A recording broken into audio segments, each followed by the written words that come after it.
Praise the Lord. இந்த கால வேளையிலும் மறுபடியும் உங்களை சந்திப்பதில் மிக்க மகிழ்ச்சி அடைகிறேன். இந்த நாளிலும் நாம் ஒரு வேத வசனத்தை தியானிப்போம்.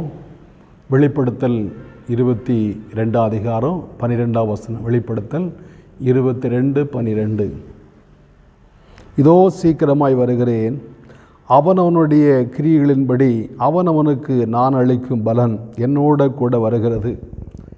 இந்த வேத வசனத்தில் ஆண்டவர் ஆவியானவர் யோவான் மூலமாக நமக்கு வெளிப்படுத்தும் போது யோவானை கொண்டு ஆண்டவர் சொல்கிறார், அவனவனுடைய கிரியைகளின்படி அவனவனுக்கு நான் அளிக்கும் பலன் என்னோட கூட வருகிறது. நீங்கள் 11 வசனம் வாசிப்பீர்களான்னா, அநியாயம் செய்கிறவன் அநியாயம் செய்யட்டும், அசுத்தமாக இருக்கிறவன் அசுத்தமாக இருக்கட்டும், நீதி உள்ளவன் இன்னும் நீதி செய்யட்டும், பரிசுத்தமுள்ள இன்னும் பரிசுத்தமாகட்டும், அவனவனுக்கு நான் அளிக்கும் பலன் என்னோட கூட வருகிறது என்று நாம் வாசிக்கிறோம். பிரியமானவர்களே, இன்று அநேகருடைய உள்ளத்தில் ஒரு எதிர்பார்ப்பு, கேள்வி, என்னுடைய வாழ்க்கையில் நான் எவ்வளோ நன்மை செய்கிறேன், எனக்கு பிரதிபலன் ஒன்றும் கிடைக்கவே இல்லையே, மற்றவர்கள் தீமை செய்கிறார்கள், அவர்கள் வாழ்ந்து நன்றாக இருக்கிறார்களே, அக்கிரமக்காரர்கள் ஆசிரியப்படுகிறார்களே, துன்மார்க்கர் நாளுக்கு நாள் பலத்து இருக்கிறார்களே, தீமை செய்கிறவர்கள் சுகித்து இருக்கிறார்களே, என்னுடைய வாழ்க்கையில் மேன்மை என்றைக்கு வரும், என்னுடைய வாழ்க்கையில் ஏன் மேன்மை இல்லை என்று சொல்லக்கூடியதான எதிர்பார்ப்பு அநேகருடைய வாழ்க்கையில் காணப்படுகிறது. அதுக்கு பதிலாக இன்றைக்கு ஆண்டவர் சொல்கிறாரு, நான் சீக்கிரமாக வருகிறேன், நான் வரும்போது உங்களுடைய கிரியைக்கு தக்கதான பிரதிபலனை உங்களுக்கு கொடுப்பேன் என்று ஆண்டவர் சொல்கிறார். ஆண்டவராக இயேசு சீக்கிரமாக இந்த பூமிக்கு வருவார். வரும்போது நமக்குரிய பிரதிபலனை கொடுப்பார். நாம் மத்தேயு 25 அதிகாரம் 31 வசனத்தில் வாசிக்கும்போது அங்கே வாசிக்கிறோம், தேவனன் சகல ஜனங்களையும் தமக்கு முன்பதாக கூட்டுவார், மேய்ப்பனானவன் வெள்ளாடுகளையும் செம்மறி ஆடுகளையும் வெவ்வேறாக பிரிக்கிறது போல எல்லா ஜனங்களையும் அவர் பிரிப்பார்.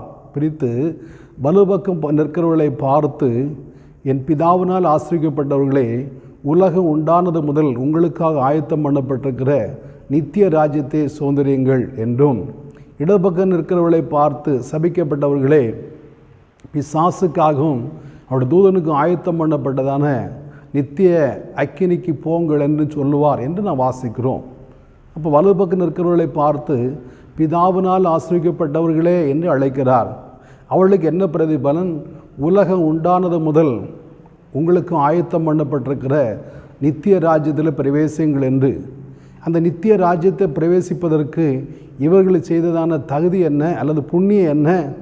நான் தொடர்ந்து வாசிக்கும்போது, நான் பசியாக இருந்தேன், நீங்கள் எனக்கு ஆகாரம் கொடுத்தீர்கள், நான் தாகமாக இருந்தேன், நீங்கள் என் தாகத்தை தீர்த்தீர்கள், வஸ்திரம் இல்லாதிருந்தேன், எனக்கு வஸ்திரம் கொடுத்தீர்கள், அந்நியனாக இருந்தேன், என்னை சேர்த்து கொண்டீர்கள், வியாதியாக இருந்தேன், என்னை பார்க்க வந்தீர்கள், காவல் இருந்தேன், என்னை விசாரிக்க வந்தீர்கள் என்று சொல்கிறார்.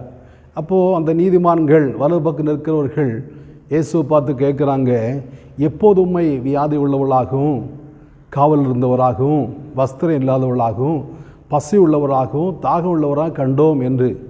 அப்பொழுது இயேசு சொல்கிறார், இந்த சிறியவர்களுக்கு நீங்கள் எதை செய்தீர்களோ அதை எனக்கே செய்தீர்கள் என்று உங்களுக்கு சொல்லுகிறேன் என்று சொல்லுகிறார். அப்போது இன்றைக்கி பசியாக இருக்கிறவர்களுக்கு நாம் ஆகாரம் கொடுப்போமானா அந்த ஆண்டவர் கொடுக்கிறதாக அவர் கணக்கெடுக்கிறார். நான் நீதிமொழியில் வாசிக்கும்போது, ஏழைக்கு இறங்குகிறவன் கர்த்தருக்கு கடன் கொடுக்கிறான், அவன் கொடுத்ததை அவர் திரும்ப அவனுக்கு கொடுப்பார் என்று வாசிக்கிறோம். அப்படியானா இன்றைக்கு நாம் செய்கிறதான தான தர்மங்கள், புண்ணியங்கள் எல்லாம் ஆண்டுடைய கணக்கில் எழுதப்படுகிறது. ஏழைக்கு இறங்குகிறவன் கர்த்தரு கடன் கொடுக்கிறான் என்று வாசிக்கிறோம். அப்போ இன்றைக்கு நாம் செய்கிறதான ஒவ்வொரு கிரியைகளும் ஆண்டுடைய கணக்கில் எழுதப்பட்டிருக்கிறது, எழுதி கொண்டே இருக்கிறார். நம்ம மத்தேயுல வாசிக்கும்போது, இந்த சிறியவனுக்கு 1 கலசம் தண்ணீர் மாத்திரம் கொடுத்தவன் அதுக்குரிய பிரதிபலனை அடையாமற் போவது இல்லை என்று நாம் வாசிக்கிறோம்.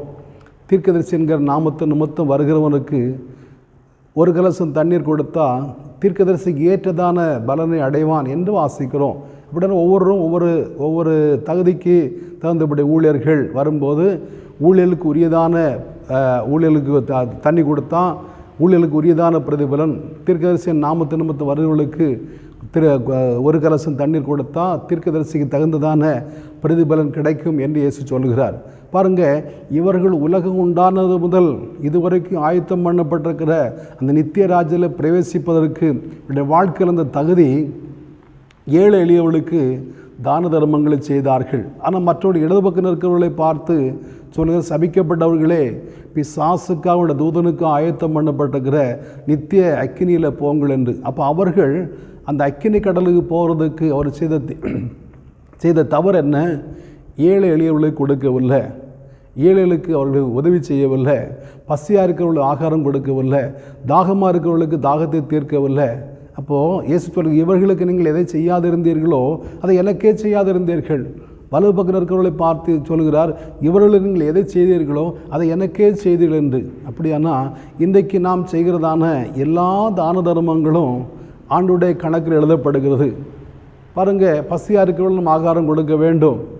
ஆனாலும் சாலமன் சொல்லும்போது, நன்மை செய்வனுக்கு திராணி இருக்கும்போது செய்யத்தக்கவர்களுக்கு செய்யாமல் இராதே. அப்போ செய்யத்தக்கவர்களுக்கு நம்ம செய்ய வேண்டும். ஒரு ஊனமற்றவர்களாக இருக்கிறார்கள், ஒரு நடக்க முடியாமல் இருக்கிறார்கள், ஒரு ஏழையாக இருக்கிறார்கள், அவளுக்கு நாம் தான தர்மங்களை செய்ய வேண்டும். ஆனால் சில தான தர்மங்களை செய்யும்போது சில சோம்பேறிகளும் வருவார்கள். அவர்களுக்கு நம்ம செய்ய வேண்டியதில்லை. அவளுக்கு நம்ம உதவி செய்யும்போது அவள் இன்னும் சோம்பேறிகளாகவே இருப்பார்கள். அப்போது நம்ம உதவி செய்ய வேண்டியது யாருக்கு உதவி செய்ய வேண்டும்? தேவை உள்ளவர்களுக்கு உதவி செய்ய வேண்டும், முடியாதவர்களுக்கு உதவி செய்ய வேண்டும், ஏழை எளியவர்களுக்கு உதவி செய்ய வேண்டும். அப்போ ஏழைக்கு இறங்குறவன் கர்த்தருக்கு கடன் கொடுக்கிறான், அவன் கொடுத்ததே தேவன் அவனுக்கு திரும்ப கொடுப்பார் என்று வாசிக்கிறோம். அப்போ ஏழைகளுக்கு நம்ம இறக்கம் செய்யும்போது தேவன் அதை அவருடைய கணக்கில் எழுதி நமக்கு திரும்ப தருகிற தேவனாய் காணப்படுகிறார்.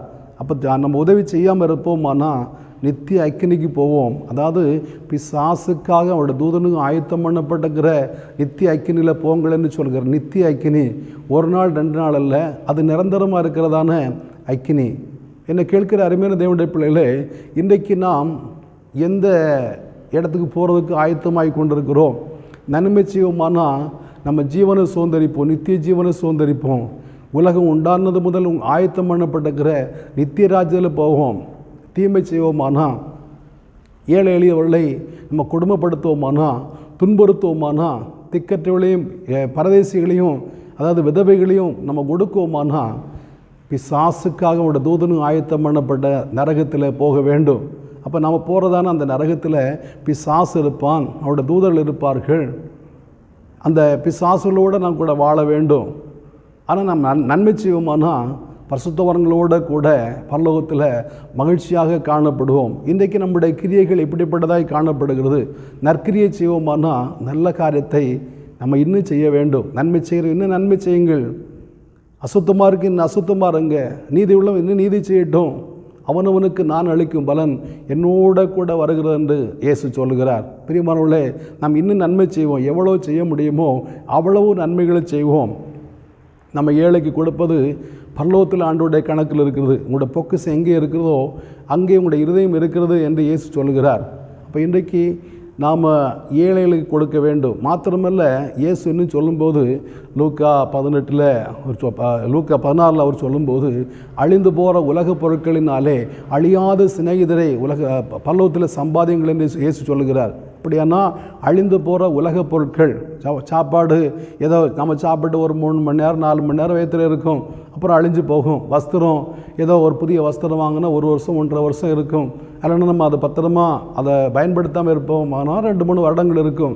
அப்புறம் அது அழிந்து போகும், அது கலர் மாறி போயிடும், அது கெட்டு போகும். அப்போ இதெல்லாம் அழிந்து போகிறதான பொருட்கள். அப்போ அழிந்து போகிற உலக பொருட்களினாலே அழியாத சிநேகிதரை நாம் சம்பாதிக்க வேண்டும் என்று இயேசு சொல்கிறார். அப்போ அழியாத சிநேகிதரை நாம் சம்பாதிப்போமானா அவர்களும் சொல்வார்கள், ஆண்டவரே இவள் எங்களுக்கு உதவி செய்தார்கள், நாங்கள் படிக்க வசதி இல்லாருக்கும் எங்களை படிக்க வைத்தார்கள், சாப்பாடு வசதி இல்லாருக்கும் எங்களுக்கு சாப்பாடு கொடுத்தார்கள், தங்க வீடு இல்லாத இருக்கும்போது இவர்கள் எங்களுக்கு உதவி செய்தார்கள் என்று சொல்லி அவர்களும் சொல்லுவார்கள். அவர்கள் நமக்கு பரலோகத்தில் சிநேகிதராக வருவார்கள். ஆகையினாலே நாம் செய்த நற்கிரியைக்கு தக்க பலனை அடைவதற்காக நாம் தேவனுடைய சமூகத்தில் போக வேண்டும். அல்லது நற்கிரியைகளுக்கு உரிய பிரதிபலனை அடைவதற்காக நாம் ஆண்டவருடைய சமூகத்தில் போக வேண்டும்.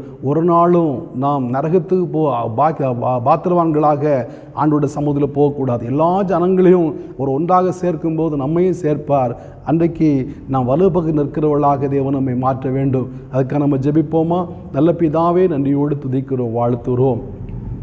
அவனவனுக்கு நான் அளிக்கும் பலன் என்னோட கூட வருகிறது சொல்லுகிற ஆண்டவரே, நாங்கள் செய்த நற்கிரியைக்கு தக்க பலனை ஆண்டவர்களுக்கு தர வேண்டும் என்று ஜெபிக்கிறப்பா. இன்னும் சோர்ந்து போகாமல் நன்மை செய்யக்கூடிய கிருபைகளை எங்களுக்கு தருவீராக. இந்த நாளில் இந்த வார்த்தையை கேட்கிற உடைய பிள்ளைகளோட கூட இருங்க.